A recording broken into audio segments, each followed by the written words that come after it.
You're still doing Jane the Virgin. Yeah. Gosh, she's just so busy. Oh. How do you find time to do all of this? How do you balance it out?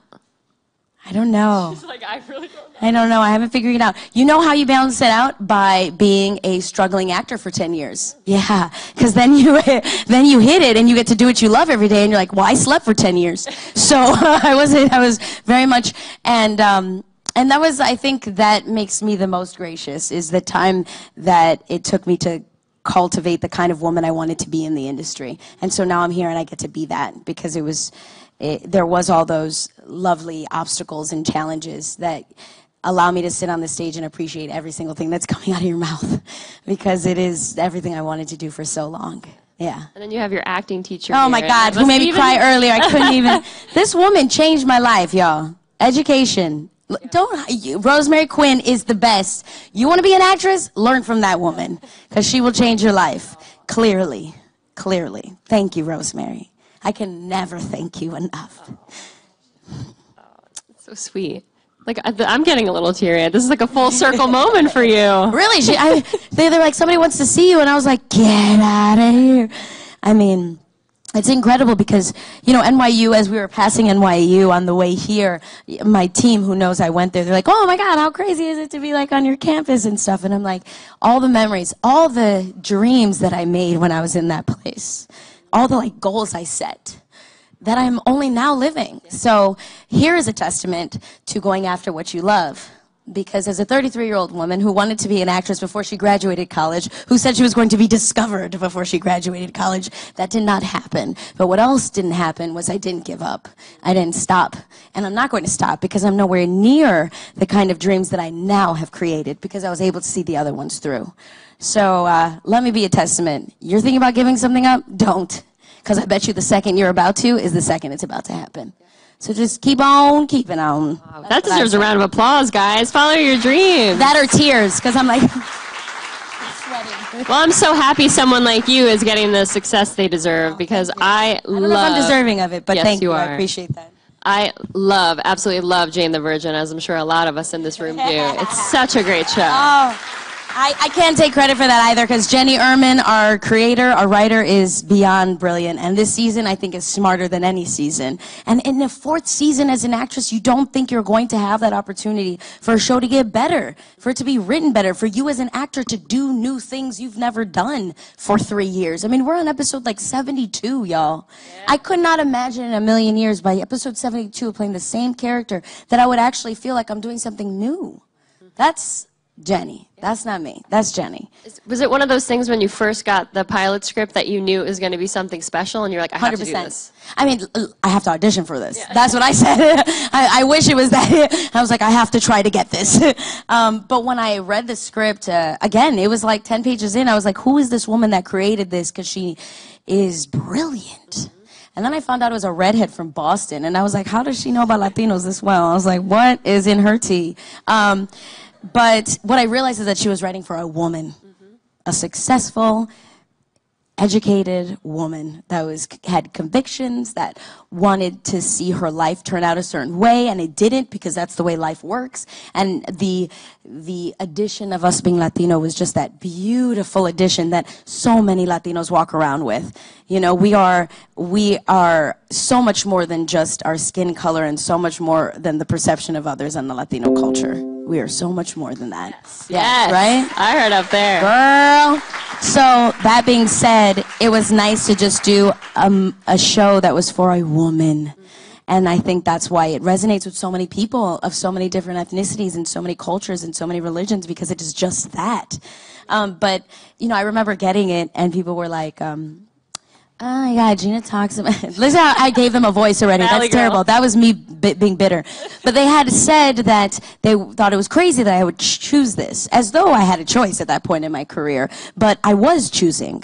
I was making sure that, you know, I had no money at that point. I had I mean, I barely can live on my friend's couch. But what I did have was a clear vision of what I wanted to do. And what I wanted to do was I wanted to play strong women, and I wanted to play women that were not personified in the media as Latinos yet. We have there are standard roles that we have had in the past, and they are very clear, and those are stories that we've heard before. We don't need to hear them again. I wanted to tell new stories. And so when I read Jane, I was like, here's a new story. And when people were bashing just the title and the synopsis, I was like, just you wait. Yep. Just you wait. And I look at it like a Golden Globe later, this girl is on fire. That's crazy. And Jane, your character has had such a great transformation over, what are we, only in the beginning of season 4. Yeah. Talk about having a character that you can really see from season 1 to season 4 has had this arc where you're growing as a character. It's not just a regular TV sitcom. I mean, so much so, like season 3, when my husband dies, season 3, episode 10. Like I know. Still. Oh, trust me, I get devastated every time I think about it.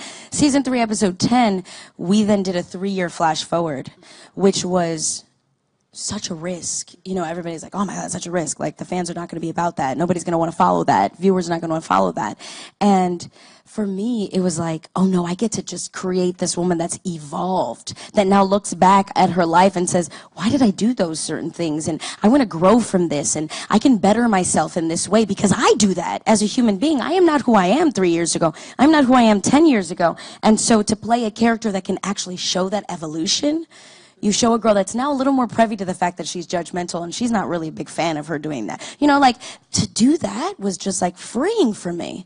I was like, oh my goodness, I got to reinvent a woman with the same, you know, emotional strain, the same roots of a character's foundation, and then get to a place of self-love and self-care. And now she's gone through grief, and now she's gone through loss. And who is she now? And who is she sexually? And who is she intellectually? And how is she as a mother? And how does she want to be as a mother? And to see my 2 older sisters go through so much of what I've gone through as Jane, I've had so much to pull from. And then I've been able to just talk to so many women that are like, yo, me, that was me. Like, I have gone through this. Either I've lost, or I'm a mother now, and I'm trying to go back to school, and I'm trying to reinvent myself, and I want to do this. And the truth is that I could not be more lucky to play a character like that, because it has made me reflect on my character so much. I mean, some of these other roles that I play, they're fantastic, they're wonderful, but they're not characters that I'm learning from. They're characters I'm able to transform into. They're characters I get to, like, see, maybe dig into a darker side of myself, or dig into a part of myself that's like an alter ego that maybe I'm afraid of, or maybe I'm embarrassed by. But seldom do I get to be this character that makes me reflect on myself and say, all right, Gina, take a step back. Mm-hmm. Like, if Jane wouldn't do it, Jane wouldn't do anything. So I do it. There's a lot of things I cross out from that. But you know, that is a really awesome feeling. It kind of keeps me always on my game, like as a human being. Because let us not forget, life continues. Yep. I may act and do all these fun things, but my real life continues. Exactly. Life is real. And being on a television show, too, you kind of get to live with that character longer than, say, you got to live with Mary, or you're getting to live with future characters. And you were kind of in that new wave of how television is now the place to go. And then movies are kind of just like a side job for people. Yeah. Do you feel that still? Is television really still important to you? Because I see you're dipping your feet in everything, though. Yeah, I want to do everything, though, you know. Me and my producing partner just sold our 4th TV show. You know, I want to create my own content. I want to make new faces. I want to create new stars the way Rosemary created me. I want to do that for other people. I want to put out new narratives that we haven't seen. I want to do movies and animation and TV. And then maybe I want to, like, have a family for myself. Yeah. I don't know, you know, like, squeeze that in. You know, squeeze that bad boy in. I want to do it all, though. There's nothing stopping me from trying, at least. Speaking of doing it all, you're getting honored at ACLU for your Bill of Rights, guys. Can she get an applause for that? That makes me sweat. Because I don't know if I deserve that. While you're doing all this other stuff, you're still out there being an amazing humanitarian, and kudos to that. How does that feel, though, to get to be honored for something that you work hard out just because you care, you know? It feels wrong, man. It feels weird. It does, because, you know, I was always raised on the belief you give gracefully or you don't give at all. You know, you do it for the fact that we've been given the chance to do it, not for the fact that we can get praised for doing it. So it feels weird, but it's badass, you know, at the same time, because it reminds you to not stop. It reminds you that, like, people are watching, you know, like, so even when it hurts or when it's difficult, there are people watching that it does matter to, so don't, you know, like, because there are times where you can think to yourself, nobody cares. Nobody cares. Or like, you know, the world is, you guys all feel it, we're in a strange climate, you know, where you just never feel like you can do enough. I feel helpless when it comes to Puerto Rico. You know, HispanicFederation.org, please donate 10 cents, $1, $10, whatever you can. Puerto Rico's bad, y'all. Puerto Rico's real bad. Virgin Islands are real bad. You know, we're living in a time where you can feel pretty helpless. Even when you feel like you have access to so much. So if you can imagine, if I feel helpless, you know, like that's gotta be real, right? For others that don't feel like they even have access to what I have, and I feel helpless. So it just reminds me to keep on. It reminds me in those moments that when I feel helpless and I'm doing nothing and I don't think I'm doing enough, that like somebody's being like, yeah, you are. Just don't stop. Just keep on. Just ignore that voice and just keep on. Because that voice can be so loud sometimes. Keep on, because you're using your platform for good, and there are a lot you looking at you, girl. Thank you, Mama. And I heard you on that Lin-Manuel Miranda song. Did we all hear it? For good. I'll drop the mic. No, I'm kidding. I'm joking. Yeah. It's a joke. Lip sync battle? Yeah, right. All right, I do want to open it up to some audience questions. Please. Hello, sir. Hello. Hi. It's really nice to meet you. Lovely to meet you. Thank you.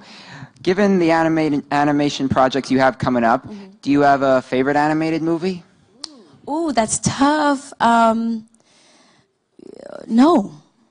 No, because they're all so different. I mean, I play the Virgin Mary. To Ferdinand, I play a hedgehog.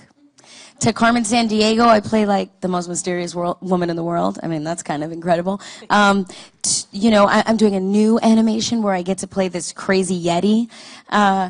You know, like, so, you know what it is sometimes? To compare things is not to appreciate them in their whole. I appreciate each one for what they are. Boom. And I'll tell you later to the side so none of those studios get mad at me. All right. I'm joking. I love them all. I'm joking. She's like, I need that Pixar money. Yeah, exactly. Where you at, Disney? No, kidding. I'm joking. Sony, I love you. Who's next? Hi, Gina. Oh my God, you're a goddess. Oh my God, too much, honey, too much. It really is. I just wanted sweat to tell stains. you I'm not. No kidding. Go on. that I relate to you and your character Jane so much. I'm a Latina from Miami studying dramatic writing in NYU. Oh, so you are Jane. No. Right. Okay. All right. But my one question for you was that what do you say, like, advice for Latinas trying to break it in the entertainment industry? And Education. Number one advice: education. Get an education. Nobody can take your education away from you. Something my father, right? That's my dad, though. I wish that was mine. That's my dad is. I'm not even going to try to take that from him. But he would always say, you know, like, your car can be repossessed. They can take away your home. But nobody can take away your education, which means you can then rebuild. Always. So do things with integrity, honesty, morality. And if you have an education, nobody can stop you. So as a Latina, I have done no tricks. I've done no, like, meaning like there is no special secret backdoor way, besides the fact that now we know each other and you can give your resume to Emily and we can make sure you get a job. No, I'm joking. But meaning like there were no tricks. I would say that there's no like special leap besides the fact that I'm educated. I can stand in a room, I can speak for myself, and I know what I'm doing. And nobody can push me out like that. Do you know what I'm saying? So get your education. Nobody can stop you. Yeah. You got this. I'm excited for you. We have another one here. Hi, Gina. Hi. I'm actually seeing this movie on Saturday, and I'm bringing my 6-year-old grandson. That means the world to me. What is one thing that we would walk away from this movie? I would say the number one thing you'll walk away with is hope. And I think that's what we need a lot of right now. I just think we need some hope. And I think that you're going to walk away feeling like pretty filled with hope. That you're going to have your little grandson being like, hope. We got this, Grandma. I agree. I saw it, and it was so great. I watched it and just had a smile on my face, and that's all you need a little bit of today. Oh, that's definitely. Yeah. I feel like that's what. Yeah. So before we wrap this up, we got one Hi, more. Beauty. Here we go. I was Hi, going to say. Mamacita. Hey, Gina. It's been so inspiring sitting here listening to you talk and everything, especially as a current NYU student now in film, where we get like a miniature drama lesson kind of all mixed in there. And I was just personally wondering, like, since it's cool that you have your teacher in the audience, by the way. This is bananas. I was watching this interview and I was just trying to put myself like up there, like kind of in your place. I'm like, oh my God, I can really see that. That's and it awesome. scared me, and it really How scared. exciting is that? It's No, it's surreal and freaky. But anyway, I can't wait till I'm asking you your question when you're sitting in this chair. Yeah, soon. Yeah. So what I was wondering was from just your time at NYU, not just the drama program, but the experience in general, what are some things that you learned there that keep reappearing in your career and different things you get into? The need for technique. I learned so much technique when I was at NYU. I am on that set 16 hours a day, 5 days a week. At times, crying to laughter to campy drama, campy drama to campy comedy, from the most genuine moment to the most obnoxious. And the one thing that keeps coming up time and time again when I have a co-star that says, how did you just joke with her, turn back to me and cry on this scene? And I say, NYU taught me how to be a fucking gangster. Yeah. And so, technique, soak it up. They're brilliant over there. They know what you need. And they know how to give you a tool, like a tool belt. Yeah. Filled. It's how I feel every day. I say, thank God I went there and got that tool belt, because I am never afraid to step into a scenario that's new to me, because she taught me how to do that. So soak it all up. You got a lot of great professors over there, Mama. Female director? Yes, we need you. Yes. I'm excited. Do I have to audition? You're just going to give me an offer? Where are we at? Oh, great. I got an audition. Great. Awesome. Wonderful. Yes. I'll audition, baby. Real happily for you. Excited for you. We have time for one more. Yes. go. Hi. So, as another actress here, I was wondering what was the hardest work that you've done on Jane the Virgin? Because I often watch you as like a lesson. Thank you. I'm going to say one of the hardest moments was Michael's death, because it went from, I shot it about 1:30 a.m. at the end of a 11-page day with people screaming, we gotta go, it's almost we're gonna pull it. She can't have her turnaround for tomorrow, which means that they have to give me 12 hours to turn around, and then that would have pushed our entire day. So it went from walking in the door, grabbing the cell phone, and then just bawling hysterically by hearing that my husband died. And I got 2 takes. And you know what? I nailed both of those takes, shit. But it was the hardest thing I ever did. I'm not gonna lie. I walked away like, oh my God. Hardest. And I look back at that and I'm like, now I get to say, thank you, Rosemary. You are the best. We could sit here all day, right? We really can, because I talk so damn much. But before I let you go, you got Tyler Posey on the show now. Are you Team I thought you were Adam? going to say Tyler, and he was going to be here. I must be like, Tyler? Behind the screen? Yeah, no, exactly. I have Tyler Posey, and he's incredible. Are you a Team Adam, though? Or are you? I'm still missing Team Michael. I think he's going to come back from the dead.